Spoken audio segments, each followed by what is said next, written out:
2 de la tarde, 51 minutos, pues ya lo escucharon. Está con nosotros en la cabina de Ultranoticias el doctor Luis Alfonso Guadarrama, que es presidente de la Red de Medios de Comunicación y Familia, además investigador y un buen amigo de Ultranoticias. Doctor, ¿cómo estás? Bienvenido. Muchas gracias, Oscar, por la invitación y un saludo a tu auditorio. A ver, doctor, ante lo que parece inminente, que es la aprobación de los matrimonios entre personas del mismo sexo para el caso del Estado de México, no deja de ser polémico, pero se ve como un paso ineludible, pero que se ha postergado en la discusión pensando en las implicaciones de esto socialmente y en la necesidad que algunos de los interesados en el tema han planteado de que se considere también la adopción. Y esto ha sido también pues una bandera particular del PRD en algún momento. Hoy el tema, pues estamos en la víspera de que se apruebe. ¿Cuál es tu opinión respecto a la forma en que se ha llevado hasta ahora el tema, el punto en el que está atorado además?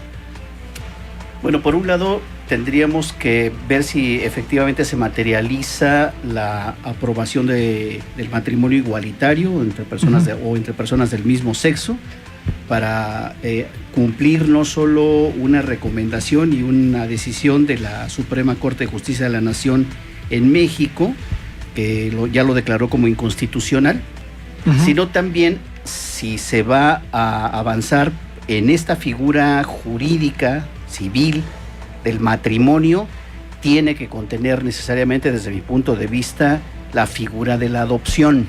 ¿Por qué?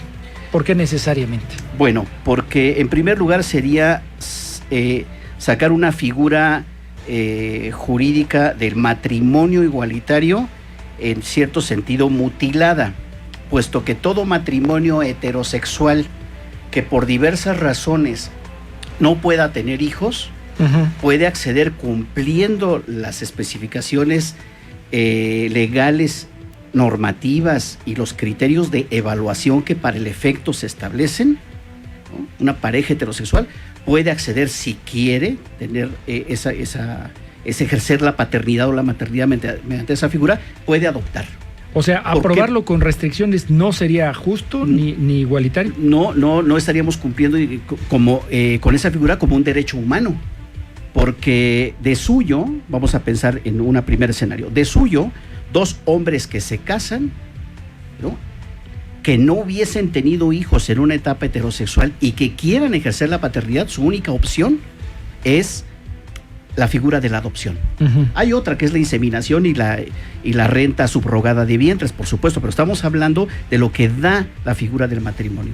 Entonces, si ellos quieren ejercer la paternidad, estaría negándosele una figura que está incluida en el mundo heterosexual. Así que por ahí, digamos, ya estaríamos empezando con una figura parcial, cercenada, para las personas que quieran casarse civilmente. Y lo mismo en mujeres. Pero todavía voy a otra cosa. Vamos a pensar en que uno de los dos haya tenido hijos en una etapa heterosexual y que quiera que su esposo salió del closet, se casó, ¿no?, tiene un hijo en una etapa heterosexual y quiere que su esposo sea también el padre, como él, mediante la figura de la adopción. Estaría impedido hacer el padre legal de el hijo de su pareja, del hijo de su esposo. Y lo mismo en mujeres que en su vida heterosexual tuvieron descendencia, entonces su esposa o su nueva esposa no podría adoptar a su hijo y por lo tanto protegerlo. Supongamos que el hijo, o que uno de los cónyuges es el que tiene empleo y no es el hijo, no es el padre biológico. ¿Me explico? Y es el que tiene la seguridad social. Estarían desprotegiendo al menor. A ver, pero hay en todo esto quizá un arquetipo, un atavismo, un temor, fundado o infundado. Dicen, es que las parejas homosexuales, ¿cómo van a educar a un hijo adoptivo? ¿Qué le van a inculcar? ¿Cómo le van a explicar por lo que puede ser natural o no, lo que puede ser correcto o incorrecto? ¿Con qué referentes? ¿Con qué parámetros? ¿Consideras que esto es irrelevante o es una mera circunstancia que no debería aplicar como criterio para decidir al respecto? Bueno, en primer lugar, yo creo que el grupo, la comisión que está trabajando en la aprobación de esta figura al interior de la Cámara de Diputados en el Estado de México, tiene que acercarse a las investigaciones que ya existen sobre las familias homoparentales que incluso han adoptado.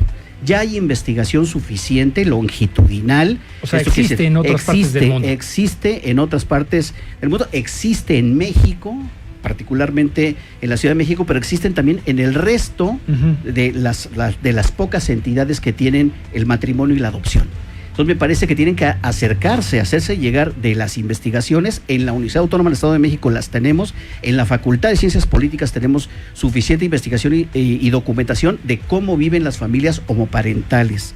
Este es un asunto que ellos tienen que acercarse para también desmontar una serie de asuntos que son realmente un prejuicio. O sea, no hay indicios de que haya una proclividad a la perversión o al abuso. No lo hay. Donde viven realmente los chicos y las chicas que viven en familias homoparentales, papá, mamá, realmente donde está el problema es en el tejido social, en la escuela, en las iglesias, en la comunidad, en la colonia, en el barrio. Es ahí donde los elementos discriminatorios y de estigmatización los padece el chico o la chica que va a la escuela y que le preguntan, ¿viene tu papá y dónde está tu mamá? Pues no, tengo 2 papás y punto, ¿no? Esto es el asunto, ahí es donde está el asunto.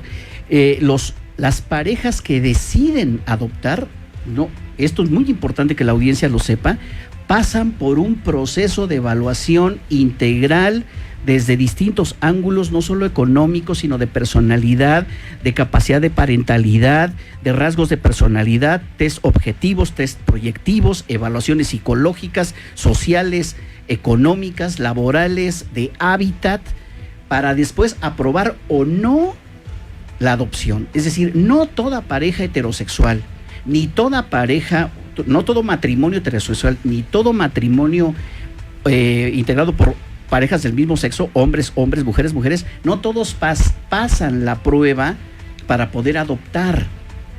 Entonces, aplica, y tenemos en el Estado de México tenemos un sistema de evaluación, y ahí está el DIF para aportarlo con evidencias. Tenemos un sistema de evaluación muy bien hecho, actualizado, efectivo, válido, confiable, para decir quién puede adoptar y quiénes no.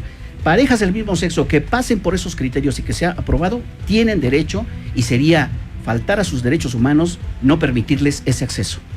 Los grupos conservadores, los que se han opuesto abiertamente a esto, pues hablan de que no se le puede llamar matrimonio a la unión entre personas del mismo sexo, no se le ve como algo natural, manejan incluso pues estas teorías de que puede ser algo inadecuado para los menores como un sector vulnerable. ¿Qué decir ante esa resistencia?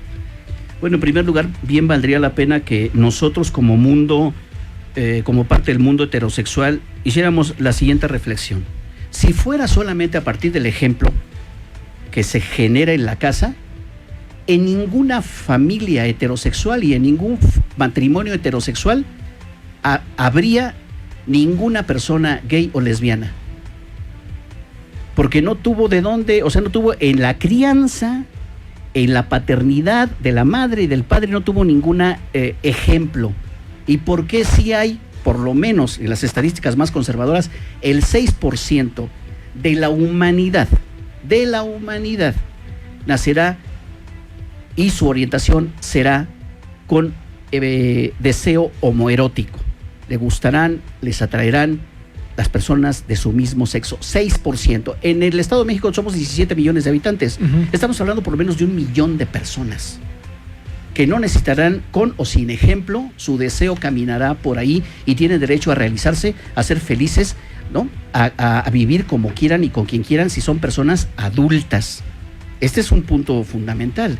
Entonces, si fuera el asunto del ejemplo, bueno, no habría de verdad ninguna persona nacida de una pareja heterosexual que tuviera una orientación como gay o como lesbiana, o como mujer trans o como travesti. No lo habría.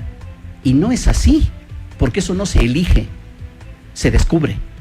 Oye, a ver, en el escenario, esto se aprueba, incluso con la adopción. ¿Qué retos, de acuerdo a lo que has estudiado, están enfrentando realmente las familias más allá del estatus legal, que es de alguna manera lo que hoy se está pues trabajando, analizando en la legislatura?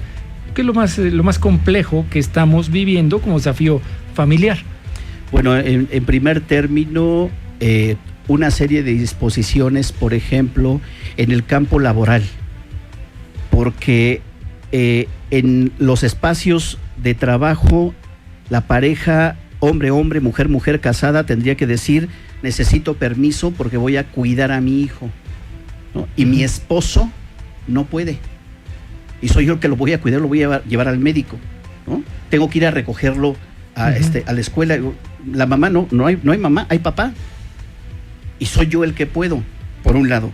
Por el otro, esas parejas tienen que ser muy cuidadosas, lamentablemente, pero es así, tienen que ser muy cuidadosas al buscar a qué escuela van a inscribir a su hijo o a su hija adoptada, ¿no? Donde la pareja es del mismo sexo. Tienen que ser muy cuidadosos y tienen que ir a hablar de manera clara y franca que ahí hay dos papás o dos mamás. Y ser claros y trabajar muy frontalmente con los directivos, con las directivas. La Secretaría de Educación tendría que estar alerta en ello. No se diga de las estancias infantiles, ¿no? A los 3 meses, al año y medio, cuando lo quieras ingresar, la pareja, mamá, papá, van a tener que ir. Ahí es donde están los desafíos principales. Nada más al salir al parque, salir a pasear en un domingo a la Alameda, papá cuidando a su hijo, a su hija.